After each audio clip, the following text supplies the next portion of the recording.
Chapter 4. Always say less than necessary. When you're trying to impress people with words, the more you say, the more common you appear and the less in control, even if you're saying something banal.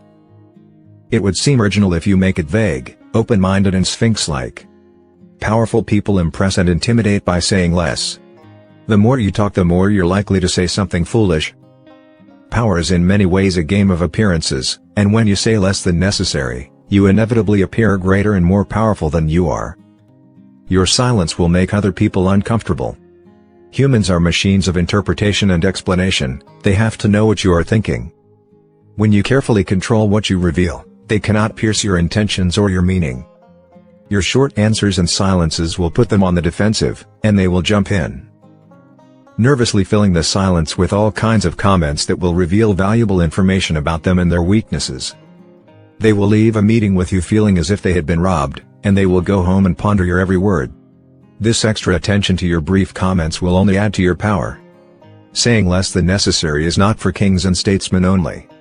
In most areas of life, the less you say, the more profound and mysterious you appear. There are times when it is unwise to be silent. Silence can arouse suspicion and even insecurity, especially in your superiors. A vague or ambiguous comment can open you up to interpretations you had not bargained for. Silence and saying less than necessary must be practiced with caution, then, and in the right situations. It is occasionally wiser to imitate the court jester, who plays the fool but knows he is smarter than the king.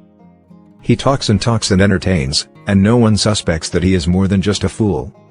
Also, words can sometimes act as a kind of smoke screen for any deception you might practice. By bending your listener's ear with talk, you can distract and mesmerize them. The more you talk, in fact, the less suspicious of you they become.